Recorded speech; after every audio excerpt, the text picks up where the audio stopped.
Hello and welcome to the Ivy League Sisters podcast, where you're invited into the world of high-achieving women who earned that coveted Ivy League degree and now are here to get real and honest about the pressures and expectations that come with claiming this achievement. I'm Lauren Baluchian, and I'm the founder of Ivy League Sisters, a mentorship community where intellectually curious and slightly rebellious women band together to support each other through the personal and professional seasons of life. In this podcast, we peel back the layers of perfection to reveal the authentic, often messy, and always inspiring stories of women who have been where you are. So whether you're an Ivy League graduate, a high achiever in any field, or simply someone striving to live a more authentic life, the Ivy League Sisters podcast is a place where you can realize you're not alone. And if you're new here, like and follow this podcast so you don't miss out on the latest episodes. I hope you enjoy the conversations.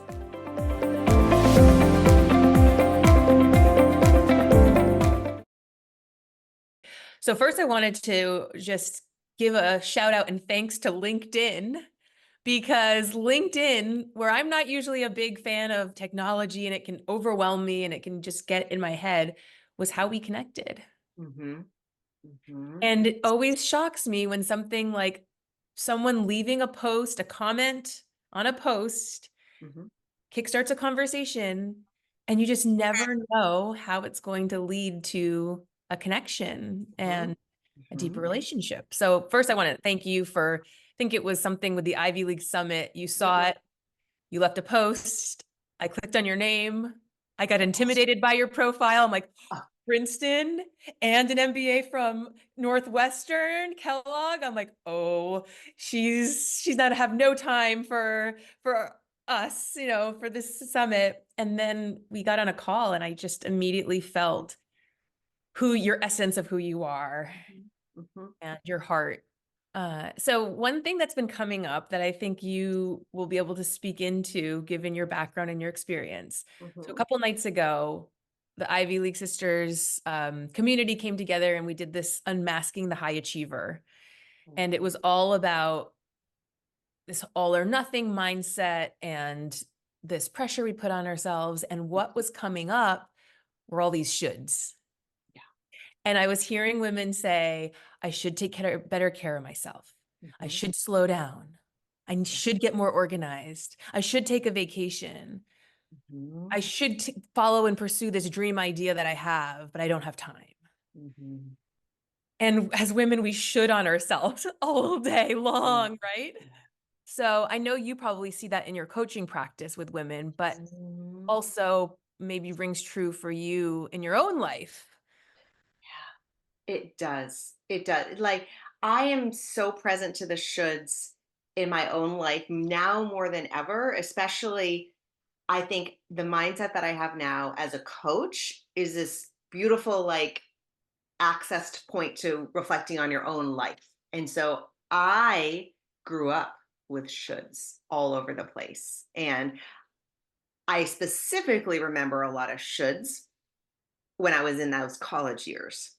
And I can look back now, as a more wise or more evolved human with different perspectives. I can look back on that now with like a fresh perspective and a lot of like learnings. But in the moment, I had no idea what I was doing. I had no idea I was doing all the shoulds, but it was so present there. What were some of the shoulds? Yeah. Okay. Well, I think it probably just starts with even like, I should go to an Ivy League school. Um, let's start there. My father was a professor at Princeton. My sister went to Princeton, and it was actually never really on my list of top schools, if you will. Like, I remember we did like a East Coast, I'm from Massachusetts, we did like an East Coast road trip of all the colleges. And, I looked at some schools in North Carolina. I remember I loved Colgate too. I loved Colgate. I loved Duke. I loved Davidson. In fact, I was also looking at Stanford for field hockey. I went, yeah, another story. We should connect on that. But anyways, I was potentially going to go to Stanford and do field hockey, and so it was never necessarily on my radar. But I remember coming back from that East Coast road trip, we're like, oh, we should stop and see your sister in Princeton. I'm like, okay, yeah, I guess I should go on the tour. Yeah. How And many years older is she than you? she's about 5 years older than me. Okay. And so, what it ended up being for me is there were a lot of wise, right, quote unquote, right decisions to go to Princeton for sure. But it Mhm. was definitely, I think, more of a head decision than a heart decision. Oh. It was like, okay, it's about 6 hours from home. That's a good distance. I know it's going to be like a good experience because my sister had it. Like it was kind of like a known entity. It Mm. was kind of like the safe choice, if you will, right? Yeah. So I think it started there. Right. It started there. And then this is the biggest should, and I will always remember this for me. So I was a fencer in high school, and so it was like fencing and field hockey were the two sports I did. Mm. And I loved field hockey way more, but fencing was like unique, right? And it was like special. And it was, my sister again had done fencing. Here we go. It's like follow the steps, you hear the story. And I had talked to the fencing coach ahead of time, right? Like I don't know. Admissions is probably very different now. I know it's way more competitive, but back then, like having these conversations with these folks at the schools really, really helped, right? So I kind of had an in, right, with the fencing. So I wasn't necessarily recruited, but they knew I was coming to Princeton, and they knew I was a fencer. So Let's they start had with how me, many fencers are there, Carrie? Are there yeah, lots? yeah. And so More than I realize. there was an expectation that I was on the fencing team. I Yeah. mean, there was that I had in my mind that I created for myself. Mm. Again, I wasn't on like a scholarship or anything like that. But in my mind, the story I was telling me is that being part of the fencing community was something that really helped my ability to get in. Right. So I remember the very first week of school, like freshman week, there was a like fencing meet and greet, like go meet the team, kind of let's establish like when we're going to have practices, kind of like the orientation to the fencing season. Mm. And at the very same time they had a open house for rowing, and a couple of my new friends that I had just formed in the dorm room were going to do rowing. And I'm like, that could be really cool. Like I could see the rowing, I could see being with these girls. Like that kind of sounds cool. My heart was saying, oh, Carrie, you should go check out this rowing thing. But my head was like, no, there's an orientation for fencing and they are expecting me to go. Mm. So I went to fencing. Mm. And then my first freshman year and sophomore year, I was on the fencing team. And there were wonderful people part of the team. I got to do some cool experiences traveling around for tournaments, but I didn't love it. It kind of felt like a should, it kind of felt like an expectation, and it drastically shaped the trajectory of my freshman and sophomore years at school. Drastically, because I was pre-med at the time. And so I remember just basically being done with class at like 3:30, and then fencing practice started at 4 or something. And I remember biking down to the gym, had fencing practice from like 4 to 6:30. And then I would rush off to dinner at the dining hall, but it was never with the people I was living with. It was always with the fencing team. Yeah. And you went to the dining hall that was just closest to the gym. And then I would get back to my dorm room maybe like around 8. And it was like, oh, time to go to the library to study. Oof. And so I never had that experience of hanging out and choosing the people I was around. I guess that's what I would say. I just felt kind of locked into this fencing culture, which didn't necessarily align with me. Right.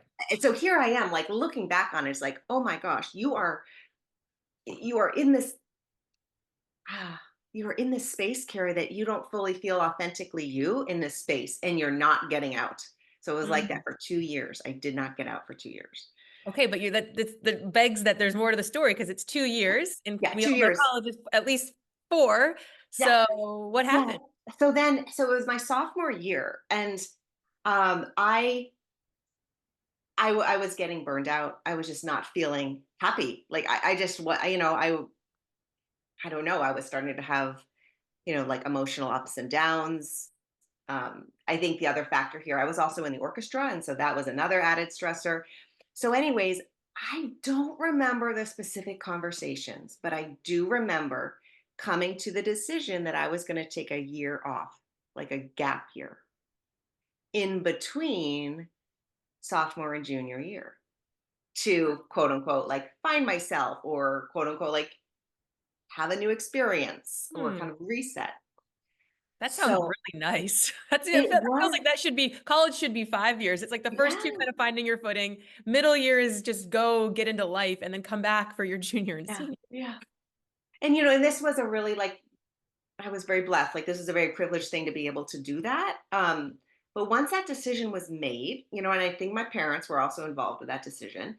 Um, I went to the fencing coach and I said it was regionals. It was like March or April, sophomore year regionals, and I said, you know what? I think you should bring one of the freshmen. Like you don't need to bring me. Like I was on the starting lineup, but I said please bring someone else because I wanted to let you know I'm not going to be here next year. I'm taking a year off to focus on my well being.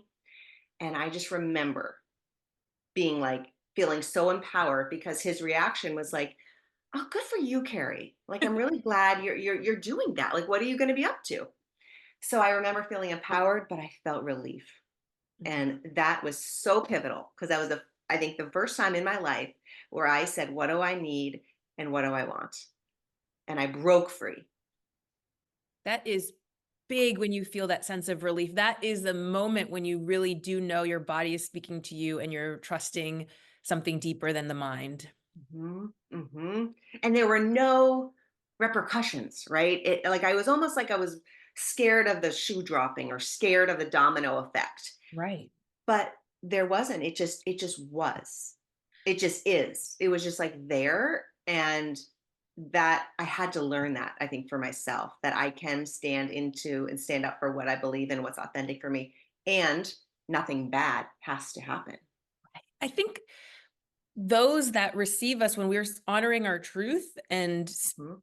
asking for what we need or articulating what we need, and they reflect it back. Sometimes it's like such a gift because we're expecting in our mind it to be either a guilt trip. What are you thinking? You're letting us Mhm. down. Like we are very good in our minds of coming up and filling in the holes of all the fears that we think of why we Mhm. should stay and do the thing.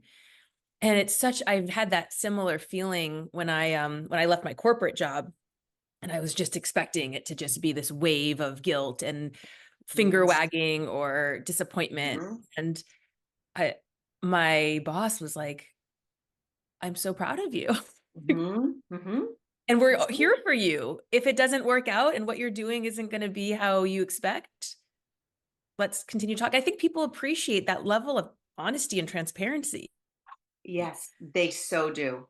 So do. And can I tell another story that's so like that too? So the other experience I had early in my 20s is I went to work at Lehman Brothers right after graduating college.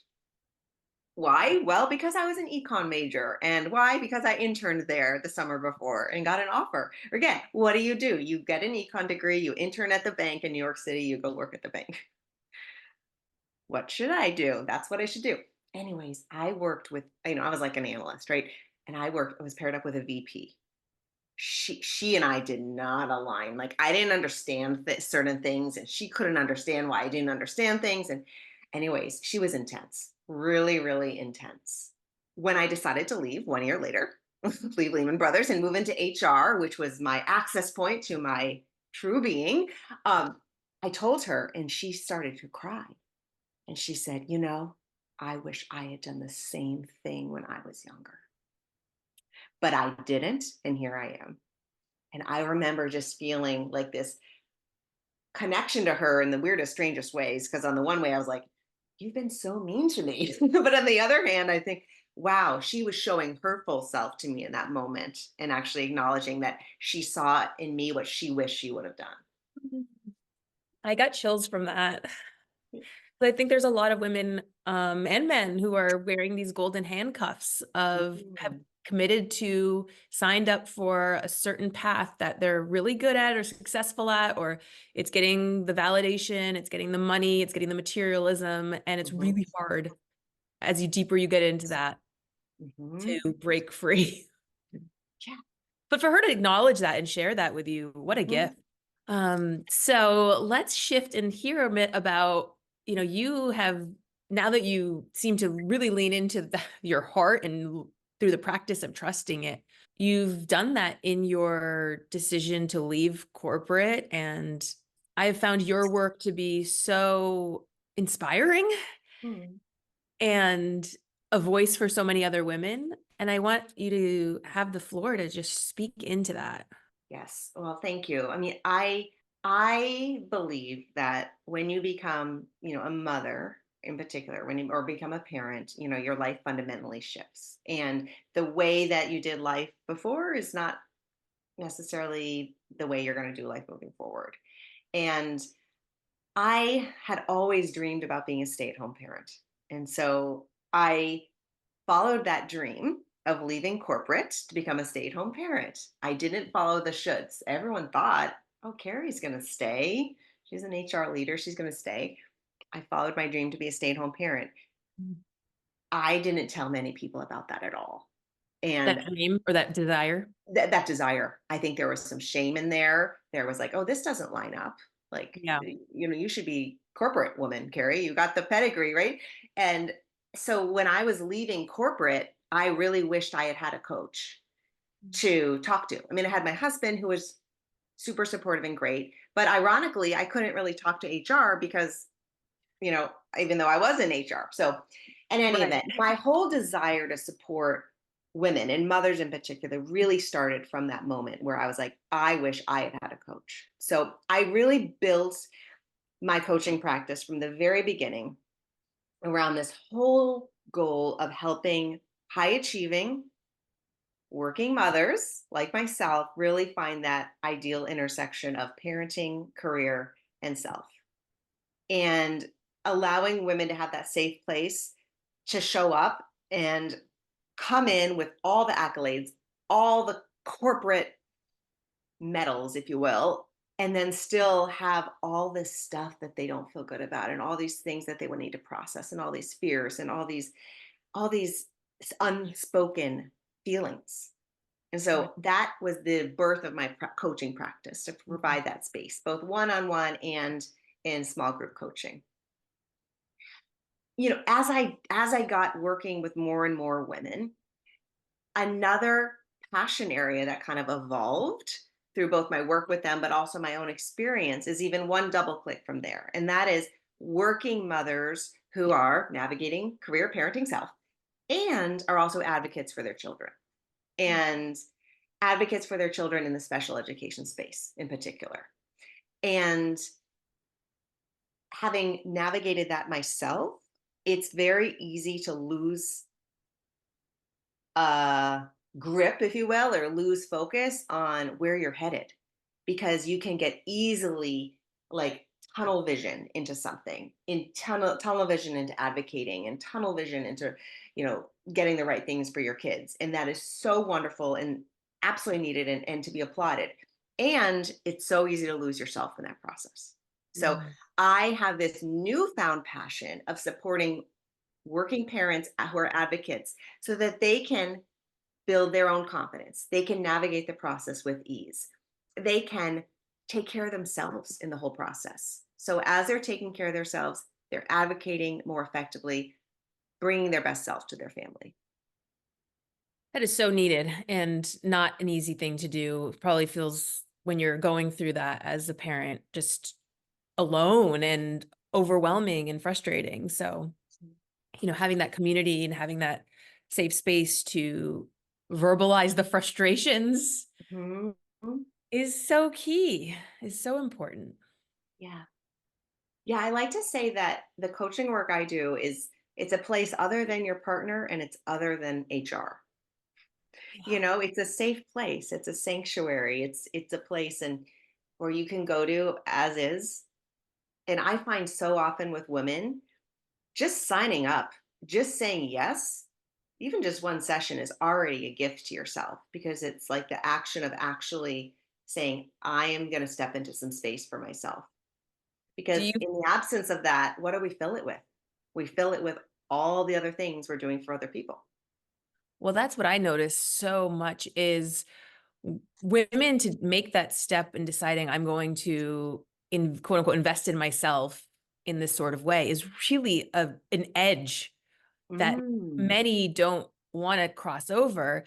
And what always kind of makes me scratch my head is if you really think about, especially the ones that are parents, how much you are investing into your kids, whether it's their sports activities or the tutors or the mhm, therapy or whatever those things, camps, like those things are mhm, expensive.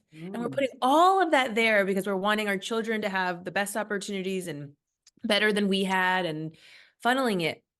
And yet I'm continuously like wanting to put this mirror up to women and say, but when it comes to investing in yourself, hundreds or even a few thousands of dollars, which you are putting elsewhere, like what's beneath that that's stopping Mm. you from saying that it's worth your time, it's worth your money? Um, it's a big block. It's a big block. I think it's a oftentimes a context of abundance versus scarcity. Hmm. And you can think of that, abundance of money or scarcity of money, abundance of time, scarcity of time. Yes. I think you said it so beautifully, Lauren, when it made me process this because like we're signed up for soccer and basketball, softball, all the stuff. Yeah, if you add all the camps, you add all that up, and then you look at it in the mirror and look at like how you're investing in yourself.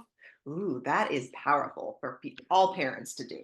There's Like it, likely and a huge gap there. the scale is insane. And it's like Mhm. thinking about, especially the investments that are for our growth and for our well-being. Right, which Not then to in turn serve us help the family.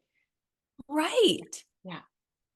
And I it's not an either or. I think that's also a context. People mm, have abundance, scarcity, but then also either I do this or that. And I understand and appreciate certainly there have to be often choices that are made. And that is totally reasonable. I have to do that too. But sometimes when you set yourself up with an either or context, like you're never going to win either way. So just oh, challenging yourself to actually just approach it from an and context, like see how that might shift some things, like just play around. It might allow you to give yourself more time for yourself. yeah. So this might make some heads kind of twerk because they're not might not like this, but I want to just introduce this concept, which has to do with the either or that I've been playing with, and it's been really fun and effective, which is holding that whatever like this needs to be or that needs to be, right? They're usually in some kind of conflict and they're these extremes. Um, so like one that was coming up for me was, if I fully commit and go all in on my work, then I won't be a good mom and I will be abandoning my children. That's a tough place, Mm, hard place to be, right? It's mhm, like it's the double bind. So I have my own coach and business mentor, mhm, and she was having me play with it. She's like, okay, put them both in your hands, feel them, feel that like intensity friction between the two, mhm, which we often then think like there's just two choices. mhm, And then not from your head, but from just allowing space, see what comes up. Like, what is the mhm, sacred third that sits at the triangle point that marries these two polar extremes? mhm, And so I sat with it. And it doesn't always come to you, but I've been playing with it as a tool, and it's been so fun and effective. So I was doing it, and I look at her, and I'm like, a spider web just showed up in my consciousness. mhm, And that, like, those are not right. Like, that was not from my brain at all. What does that mean? mhm, And so she's like, don't try mhm, to intellectualize it and make sense of it. Like, let's just sit with it and see what your brain then starts to conceptualize in content. mhm, And ultimately, for me, that spider web meant so much about my web of connection and that it's not either or and that they are fitting together. And it just started to unravel mhm, this way for me to reconcile these extremes Mhm. and put them in this bigger context, the bigger picture plan. Oh, that's super powerful. I love the idea. I was actually doing the same thing with you, like physically holding your fists out. Um, I will like to do that for myself, Lauren. Thank you for the inspiration. And I Good, love it's how fun. you had an image, and then I think what I heard you say is that like you didn't start like Googling, well, what does a spider web mean? Or you didn't like go there right away. Like you just like sat there with the image and then let the thoughts unravel. I think you said that word. So Yeah. I think that's beautiful. I'm going to try that. It's not coming from the brain, the logic. It's coming from a deeper place. And Mhm. it's really a fun way to invite more of our creativity and the right side of our brain, which has got more intuition and more spaciousness to play with it. Like, Mhm. so that's another big Cool. thing I find with a lot of us women who have been on a very academic linear track.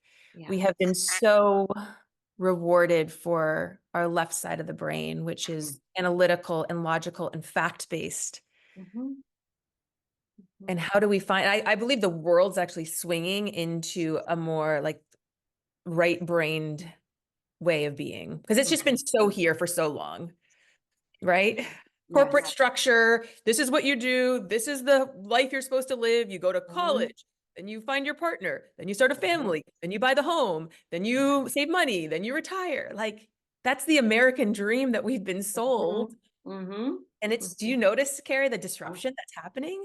yeah. Oh, I absolutely, absolutely noticed. I can't remember the context, but my husband and I were chatting the other night about just like mindfulness and how mainstream mindfulness has become. But like 10 years ago, I don't think I ever would have talked about mindfulness because it would have been like, oh, that means you're in therapy or something like that. I Right, 'cause feel the like idea of therapy was, mindfulness and therapy and our full emotions and our full self. I think maybe it was during COVID or something where just all these walls were broken down. It has become such a safe space for people to talk about mindfulness. Like they do it in the schools, right? Like our children are learning how to do deep breathing, um, in the classroom and stuff. I see the shift. I totally, totally see the shift. can feel it. I mean, we're both on the West Coast. So Hmm. there's a little bit more generally openness to these kind of quote unquote, whatever you want to call it, woo woo or Hmm. emotional intelligence, right? How it gets wrapped and kind of judged for those things. I go back, I'm also from the East Coast, so I'm from Yeah, Rhode right. Island. And when I go back there, sometimes I can still feel like the resistance to, are we really doing this, people? Like, wait, what's all Hmm. this California new age stuff trickling its way in? But you can see the trends and you can see from COVID that people are craving. There's a desire of Hmm. what's beneath the surface, what's beneath the facade, the mask, the projection of the identity and self that we're Hmm. trying to put out there. Hmm. Hmm. And you're Hmm. right, the schools are integrating it. But I think we're at this really interesting intersection point where there's a lot of back, it hasn't gone full over, right? So there's Hmm. this, we're in that interesting, messy middle of people still wanting the old way or questioning it or skepticism. Hmm. Hmm. And with that comes a level of conflict, I think. Yeah. Yeah, I'm just getting curious as you're saying that if there's any connection here with like the connection to results. Because when you were walking through all those steps, right? You go to college, then you date, then you find your partner, etc. Like there's always like a result you can like check off in a way, and then you move on to the next thing. It's like finish one thing, you move on to the next. Whereas, so it's like steps. It's like steps or stepping stones. Whereas this other like new way that is being more and more integrated and people are playing around with, there aren't steps. It's like a continuous ball of yarn that just kind of goes around and around and around. And so maybe there's some fear of, well, how do you measure the results of this? Like, what are the results? Yeah, it is very uncomfortable for our brains to try to come. to put our heads around this concept Mhm. because it isn't so linear, but you can see it happening with like in coaching and the work that I'm assuming we both do, the deeper inner work. It's like if you think it's to get to just there Mhm. and the work is done, you're kind of fooling yourself because it is that spiral of deepening and finding more and more about who you are, what you want, living a more authentic life. And it requires, I think, a level of being okay with it not being so checking the Yeah. boxes. Yeah. Yeah. I just hear that a lot. Like the goal line keeps moving, Yeah. That's right. That's right. Yeah. And so that begs the question, like, well, what is the ultimate destination? Like, is there an ultimate destination? Does there have to be an ultimate destination? which is why it's so important to enjoy the journey. Because if you're waiting for the destination, I mean, it's such a silly metaphor, but the road trip, right? How often is the road trip the best part before Hmm. you get to the destination? And then you do the whole destination, whatever the thing is. But sometimes the anticipation, the journey itself is Hmm. so much of the experience. Hmm. Hmm. Hmm. When I get to retirement, then I'll do all the fun things I want to do in my life. Then I'll enjoy life. How many people have lived that and then they get to retirement and maybe their loved one is sick and can't travel anymore. They Hmm. get a divorce that they weren't Hmm. expecting. They end up having to care for their aging parents. Something happens and it's Hmm. like, well, this wasn't what I thought. Yeah. Right. Have you heard of the book Outlive? No, I haven't. Okay. Okay. It's by, I think, this, uh, I, anyways, I don't want to butcher the name. Anyways, Outlive. Google Outlive. Okay. The whole premise of this book is that we as a society and medicine too have been kind of conditioned to want to expand the lifespan. However, what if we think about expanding our health span? So the whole premise is like when you are at retirement, well, great. You have the money, you can go on the trip, but can you lift your suitcase? Like literally, can you walk from the plane to the rental car? Right? Like it's all about emotionally, spiritually, and also physically, the things we can do now to expand the quality of our life, not just the number of years you live. Oh, yeah, that's so key because you're absolutely right. We get so hung up on the number. That's back to Yeah. just the surface stuff. Yeah. Back to I, just, I like he has this thing about like grip strength. My husband read this book and he's so good at like reading these books and writing these incredible summaries. And like one of the things I remember is like your grip strength is super, super important as you get older. mm, And because we lose that. Like you have to carry things. But if so my husband sometimes walks around with dumbbells, like these heavy dumbbells just around the house, like working on his grip strength because he's like, okay, wow, I didn't know that. I'm going to focus on my grip strength now. It's all these things we can do to improve our overall health. And he has a whole chapter on like therapy and cognitive behavioral therapy and as well, which also again brings this a lot more mainstream. yeah. Peter Attia is his name. Peter Attia, I'll have to check Yeah. that out. And yeah, it's the new way of looking and thinking and being. It's just really getting me to think about all the ways that we are hung up on these external measures Mhm. of of either success or of whether it's your money in your bank account or the number of homes you have or whatever that like overarching thing that we try to think is what we're chasing after and not stepping back to really think about why why we're after it, right? It's kind of the should. I should be doing this, I should be doing that, but not creating the space to ask that question, what's it for? Mhm. Yeah. I had a coach that asked me, he asked everyone it was like a group coaching. She said, you know, why do you when you're running your business, what do you want? Like, what's that thing you're really ultimately doing it for? And I really struggled because I'm like, want a very little. Like, I actually Mm, want a really simple, mhm, low pressure, stressful life. mhm, mhm. Yeah. I heard this one line just yesterday that was, "Are you stressed for success?" Mm. Oof. So, And I find what is so interesting and beautiful in our conversation right here, Lauren, is that both of us are professional coaches. We're in these conversations a lot with others, and we're doing this for ourselves all the time and need to do it. I'm actually walking away from this conversation like, I really want to do the holding those two fists out, and I want to ask myself more of these questions, and I need to give my time, myself the space to do that. right. It's all interwebbed. It's all back to that spider web of connection. It's no, you don't ever graduate. There's no Mhm. finish diploma that you get, which again, in the world where we're used to getting the credibility degree diploma that says the work is done, Mhm. Mhm. it's can be unnerving, but also, I don't know, like that you could put that framing on it, but don't you also find it just like that's what the adventure is? Mhm. That's what makes this life continuously beautiful. It's like we're continuously excavating and getting deeper to find these parts of our hidden parts of ourselves, hidden parts of others, Mhm. and connection.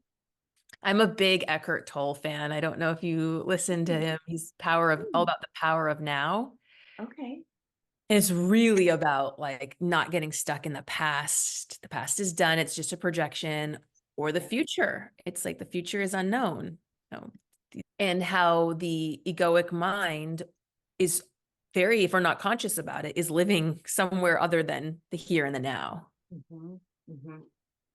And how the peace really is in the present. And dancing in the moment with another being is like such, it's such a sacred, special Mhm. gift that we Mhm. often are missing out on. I think of like being in the flow. It's being in the now for me. I resonate with that, thinking being in the flow, Mm. because it's almost like you're so just in the moment. You're in your space that you don't have the the urge to go backwards or forwards, Ah, right? Like it's just you don't want to, and you don't, because you're so you know there in the yeah. moment. And making that space, like even back to us being here in the right now, is it's like just slowing down to not try to think of what's the next thing we're going to talk about? What's the next thought, right? How do we just even allow space within us in the that's here to just be present? Yeah, so I know, so true. I used to always be scared of like, okay, what's the next thing I need to say? Or, okay, if there's a silence, do I ask a question or what? But you, Lauren, are so good at just creating the space, and I feel so comfortable with you. Like there's no shoulds here, even in this conversation. I should say that, I should do this, or should and and yeah, so we're in this moment, we're practicing being in the now and in the flow as we're Yeah. talking about being in the present and the flow. The philosophy within the philosophy, the like the nest doll, like those little Russian dolls. Like, Oh yeah. which by the way, if you're seeing these nails, I keep kind of like I getting know. to them. Okay, so what they're all about, first of all. So my whole premise of how I like get out of my own way and my own mind that tries to trip things up is the power of experimenting. Like Okay. the idea that I want to collect data on my life and those around me, and I'm not going to try to pretend I know all the answers. So, an experiment was to get my nails painted this color, which was all in the spirit. So, if people are listening and they can't see it, my nails are alternating black and white with a middle red finger. Mhm. And what it represents is this concept that I was teaching the other night, which was all or nothing, the two polar Mm. extremes, right? The black and the white. Mhm. And like when you look at these two colors, black and white on your nails, even on my nails, like, well, let me ask you, Carrie, like, what does it bring forward in you? If you can see it very well. Um, it brings like coldness, honestly. Kind of I thought starkness, seriousness. like got this rigidity, right? Yeah, cold, stark, extreme, Hmm. which is often those either ors, those all or nothings. Hmm. If you really put them into a color, like this is how the frequency of how it would feel.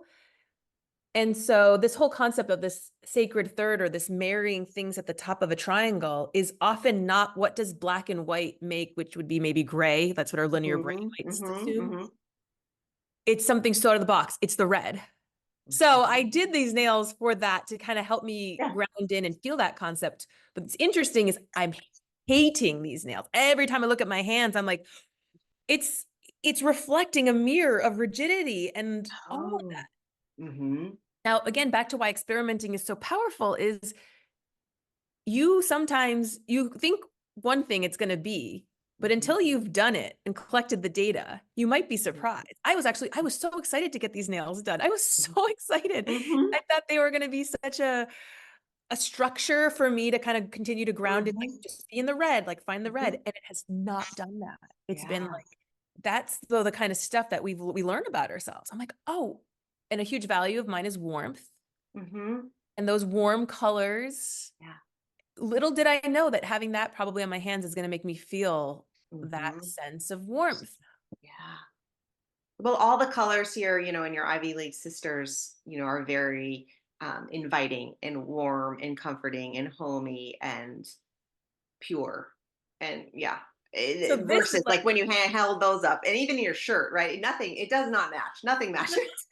but you know what this also represents, Carrie, for me is a little bit my inner critic that can be very black and white Oh, and all about the shoulds and can be really extremist. So I've given a name to my inner critic. Her name is Veronica, and okay. she's a total bitch and she's really difficult and she's really should do this, follow this, not yet. Like there's it's such a narrow path Mhm. to have to walk down when she's in the driver's seat.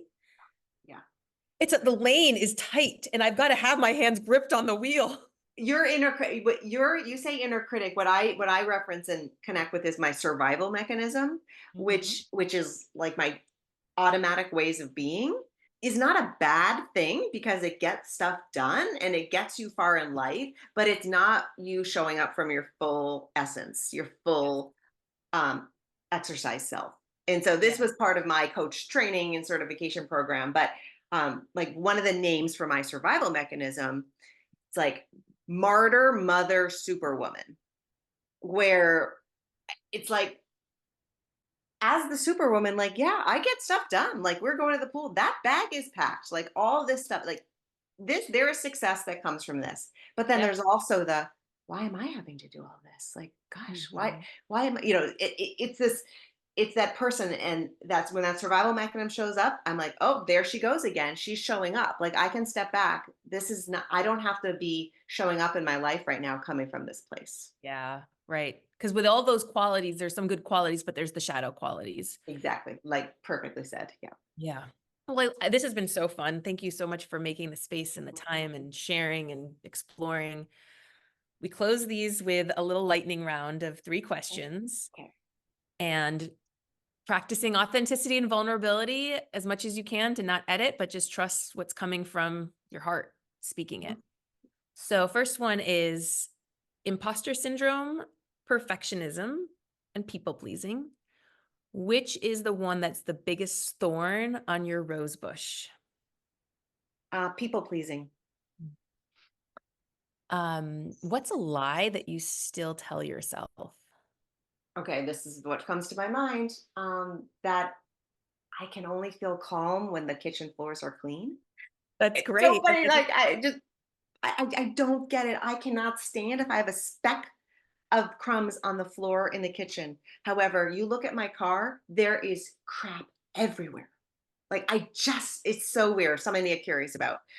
There we Okay, go. next question. Last one is what is something that feels a little bit edgy in your life right now that you'd be willing to share in this moment with me and anyone listening? What's edgy for me right now is this either or context that I am creating and living in right now around career and being a mom.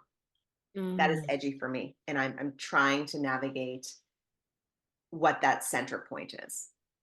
Yeah. I'm which is what I do for my clients too. And so like I'm also living into that. I want to move forward in my business. I'm trying to figure out how can I do that without losing the focus on a mom and making sure I'm there, in the best way for the kids. Here, you are not alone in that. That resonates with my heart, and I know so many others. It's a huge um, bind that I think many of us find or face ourselves in. So Mhm. please continue doing your work and giving even just the space and the sanctuary for women to talk about it, even if it's not us trying to solve and fix it. Sometimes just knowing that we're in it together and we're not alone is the medicine that we need. Thank you. This was just such a joy to be with you in this space. I'm feeling uplifted. I'm feeling calm. I'm feeling seen, heard, all the things. So I'm just so grateful for our connection, Lauren. And it's been so natural and seamless and just meant to be. Thank you. I hope you enjoyed the conversation.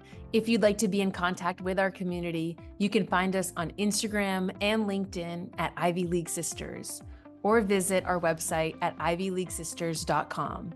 And if you found this conversation valuable, I invite you to share it with another woman, another friend, another loved one, because it's through our sharing that we inspire one another and deepen our connections. Until next time, remember, you're not alone. We are in this crazy thing called life together.